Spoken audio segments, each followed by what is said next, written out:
dear students, how are you? Fine? Good.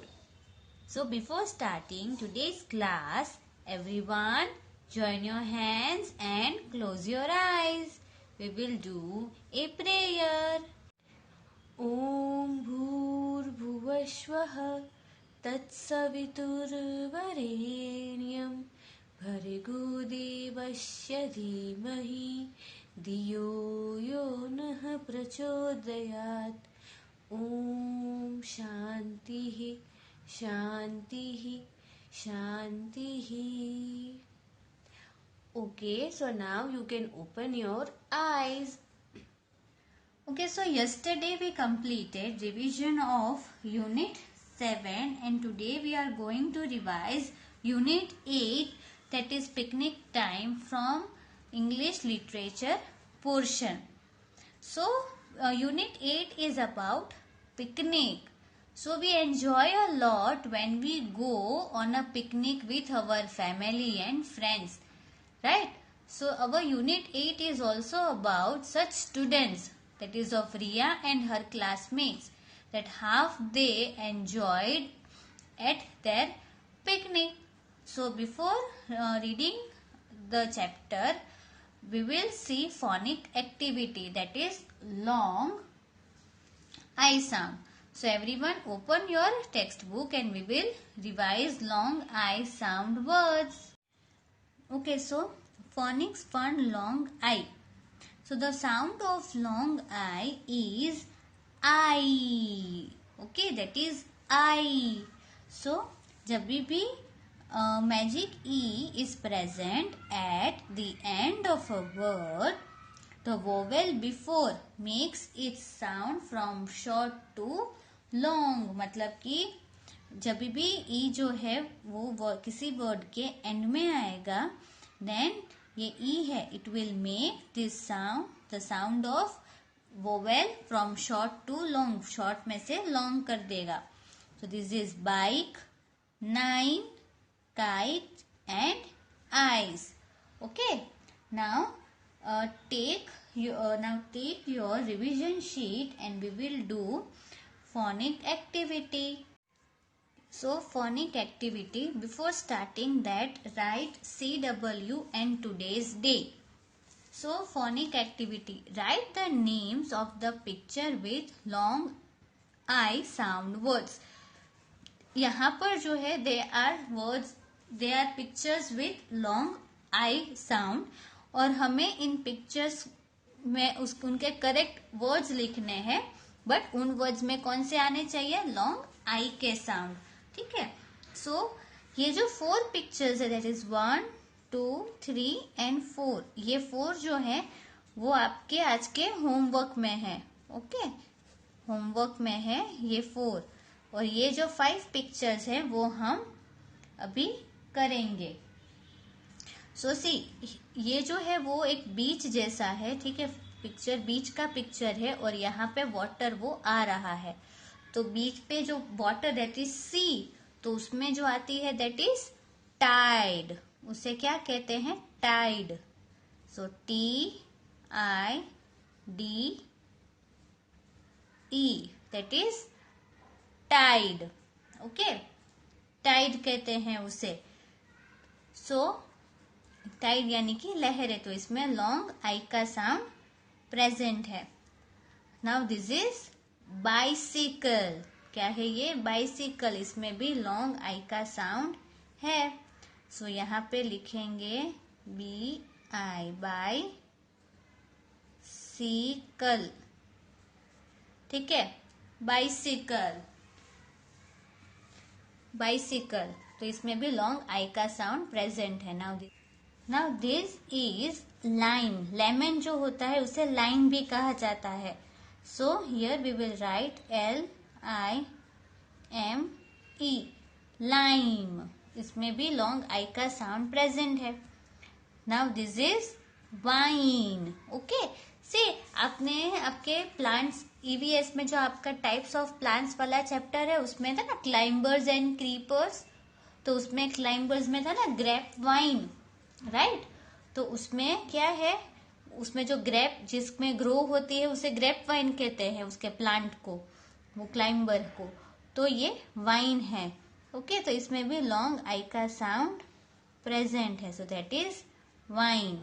And ये क्या हमें दिखा रहा है? Time, time, so TIME, that is time. So tide, bicycle, line, wine and time.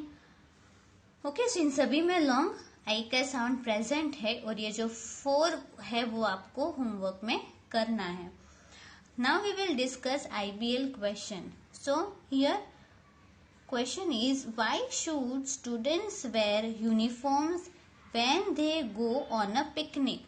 मतलब आपने कभी सोचा है कि पिकनिक पर जब हम जाते हैं तो तभी स्टूडेंट्स को यूनिफॉर्म क्यों पहनाया जाता है? क्या आपने ये कहा कि या क्या आप ये सोच रहे हो कि ताकि वो गुम ना हो जाए, या फिर हमें अगर दूर से भी वो बच्चा दिखे तो पता चल जाए कि ये हमारी स्कूल का है? यस, सो आपने बिल्कुल सही सोचा है। यस, ऐसा ही होता है कि यूनिफॉर्म्स जो है वो पिकनिक पे इसीलिए स्टूडेंट्स को पहनाए जाते हैं क्योंकि आप सभी छोटे छोटे बच्चे हो, है ना। अगर थोड़े से दूर भी कहीं चले जाओगे तो तभी पता चल जाएगा कि ये हमारी स्कूल का बच्चा है, so that we can easily identify students of our school. So that's why students wear uniforms when they go on a picnic. Okay, so ये है, तो इसमें हम नहीं लिखेंगे, ये हम सिर्फ डिस्कस ही करेंगे। This we are not going to write. Okay, सिर्फ हमने डिस्कस किया। Then second, are all kind of occupations important? Why are all kind of occupations important? Why, कि क्या सभी टाइप के जो ऑक्यूपेशंस होते हैं वो इम्पॉर्टेंट है? वाई? आपने कभी सोचा? अपने आप देखते होंगे ना कि कितने सारे पीपल होते हैं जो हमें हेल्प करते हैं। ऑक्यूपेशन यानी कि कोई भी वर्क, जैसे मिल्कमैन है, पोस्टमैन है, पुलिसमैन है, ट्रैफिक पुलिस है।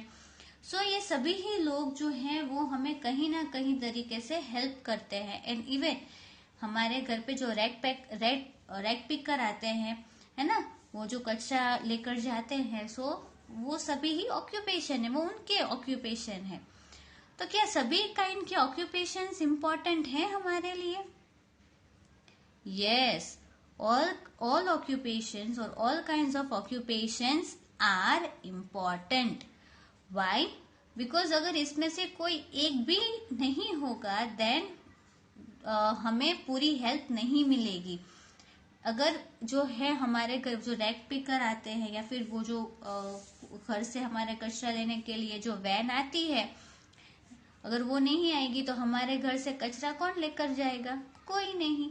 अगर पोस्टमैन नहीं होते तो फिर हमारे घर पे लेटर्स कौन देने आता? कोई नहीं। अगर मिल्कमैन नहीं होता, अगर मिल्कमैन अपना वर्क नहीं करते, वो अगर मिल्कमैन का ऑक्यूपेशन ही नहीं होता, then we won't be able to get milk, right? So all the occupations are important और हमें कभी भी ऐसा नहीं सोचना चाहिए कि ये काम छोटा है और ये काम बड़ा है। No, all occupations are equal, क्योंकि सभी की हमें कहीं ना कहीं पर जरूरत होती है।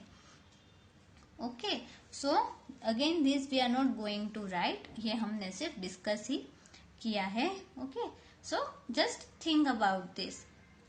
Now open your textbook and we will see language later, that is position words, और फिर हम ये exercise करेंगे। So position words, the words which tell us position of things, places or people are called position words.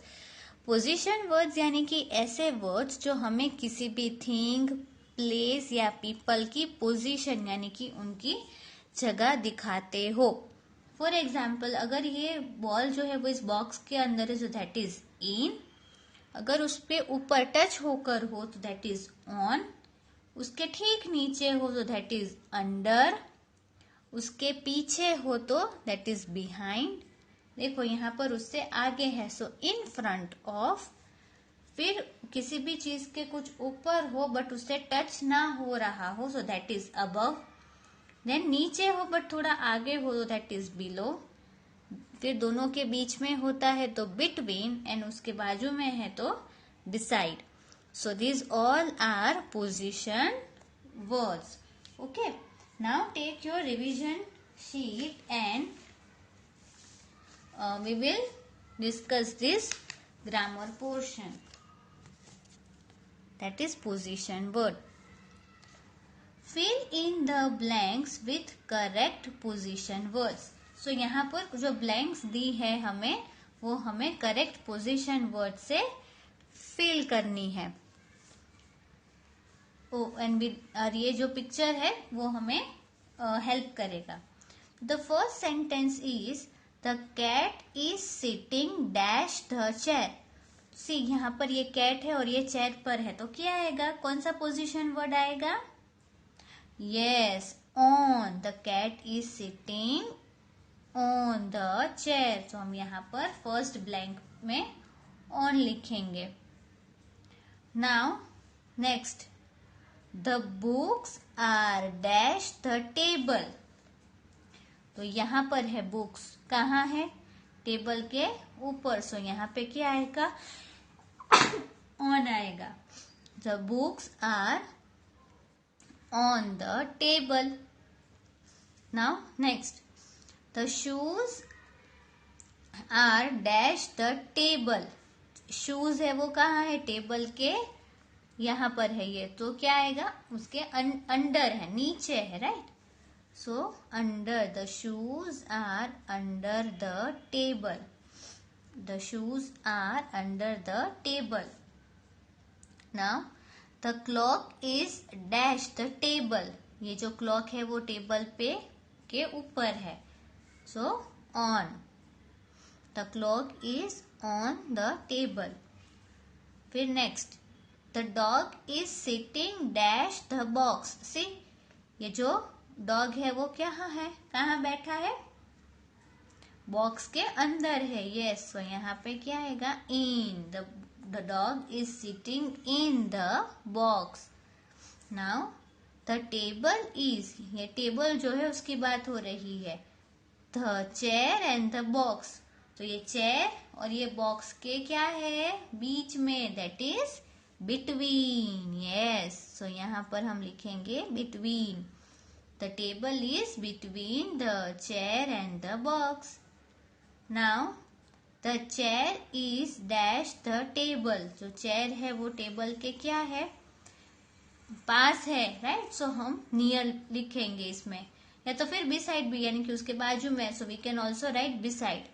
The chair is beside the table. So that is beside. Okay. So this is about our grammar, that is position words. Now take your now open your textbook and we will see reading of the chapter.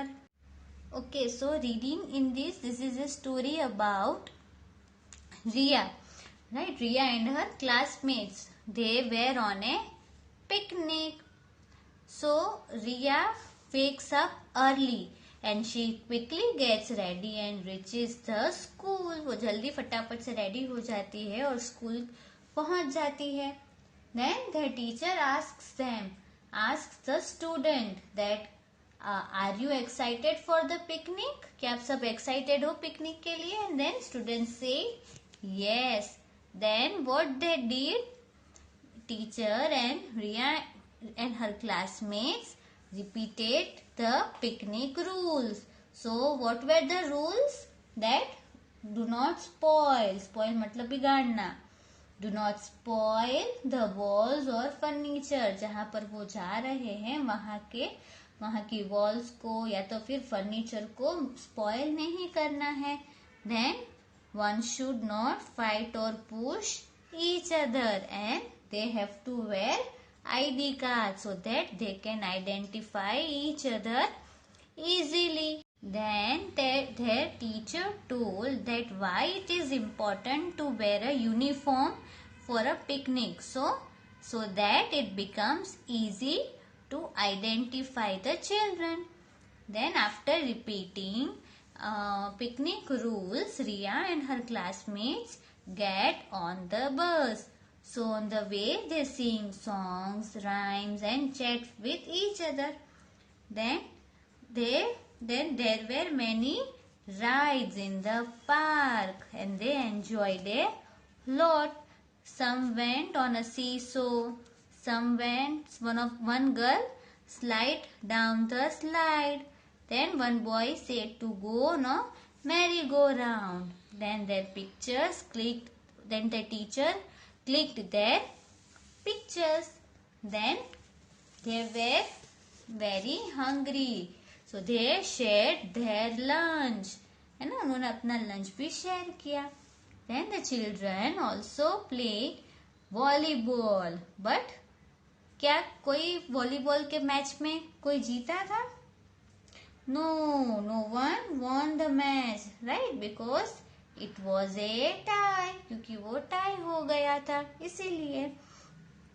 Now we will revise question answers. Okay, so ये क्योंकि हमने notebook में लिखे हैं, so please open your 1A notebook. So question A, where do Riya and her classmates go? So कहाँ जाते हैं? Yes, Riya and her classmates go on a picnic. है ना, वो पिकनिक पे जाते हैं. Now B, what do the students recall in the class? Class में स्टूडेंट्स क्या रिकॉल करते हैं? Yes, picnic rules. So the students recall the picnic rules in the class. Now see, what do Riya and her classmates do in the bus? रिया और उसके classmates क्या कर रहे थे बस पे? Yes, in the bus, Riya and her classmates sing songs, rhymes and chat with each other. बस पे रिया और उसके क्लासमेट्स सॉन्ग्स गाते हैं. they sing songs, फिर rhymes and also chat with each other. Then who wants the volleyball match? Volleyball match कौन win करता है? No one, किसी ने नहीं. No one wins the volleyball match as it ends in a tie. क्योंकि tie हो जाती है. टाई यानी कि दोनों टीम के सेम पॉइंट्स हो जाते हैं. सो कोई भी ये वॉलीबॉल मैच नहीं जीतता. Okay, yes. Now turn your page and we will see vocabulary portion. Okay, so in vocabulary क्या है? occupations. occupations क्या होते हैं? Occupation means the job that a person does to earn his or her living. है ना? Occupation यानी कि ऐसी जॉब होती है जो कोई भी पर्सन मनी को अर्न करने के लिए करता है. सिर्फ टेलर. सो टेलर क्या करते हैं? Tailors teach our clothes. Then policeman they maintain law and order in our area. Then vegetable vendors they sell vegetables. फिर कोबलर क्या करते हैं? they mend our shoes. हमारे शूज को ठीक करते हैं. Then doctors क्या करते हैं? they treat patients. है ना? yes. Then chef. तो chef he works in a kitchen and he cooks. Pilot, so he travels a lot and he flies planes and people call him a captain. And then garbage collector. So garbage collector, they collect the garbage near our house. हमारा घर के आसपास जो garbage होता है वो इन्हें collect करता है. Right? Yes, so this is our vocabulary portion. Now take your revision sheet and we will do listening activity. Listen to Riya's experience at the fair. Write true or false for the statements. See, रिया जो है वो fair वो मेले में जाती है, तो फिर मैं उसका जो एक्सपीरियंस है वो मैं बोलूंगी and you have to listen it very carefully. और फिर हम ये सेंटेंसेस को रीड करेंगे और जो इसमें से ट्रू होगा उस पर ट्रू करना है एंड जो फॉल्स होगा वो फॉल्स करना है. ठीक है. Okay. So Riya goes into the fair with her family. There she eats a cotton candy and an ice cream. So first is Riya is with her family at the fair. Then she eats a cotton candy and an ice cream. Riya buys some toys from the fair. Riya and her family enjoy every rides in the fair. There Riya meets her friend Rohan. Okay, so this was the experience of Riya at the fair. Now we will read these statements and you have to put true or false for the statements यानी कि इन sentences के लिए. So see, first is Riya is with her friends. No किसके साथ थी? अपनी family के साथ. Yes, so this statement is false. So we will put F. Now second, she eats a cotton candy and an ice cream. Yes, true. Riya buys some toys from the fair. Yes, true. Then Riya and her family enjoy every rides in the fair. Yes, true. There Riya meets her friend Anita. No, false. वो मिलती है रोहन से. Right? Yes, so this is about listening activity. Okay, so this is all about today's classwork, kids. Today we completed revision of unit 8, that is picnic time. So उसमें हमने किए phonic words, then language data, that is position words. फिर उसकी हमने exercise देखी. Then we revised vocabulary portion, question answers and reading of the chapter. And then we did listening activity. And today's homework जो है that I already explain you कि जो phonic activity में जो 4 पिक्चर्स है आपको उनके नेम्स लिखने हैं. Okay, so this is all about today's class work. Bye bye everyone.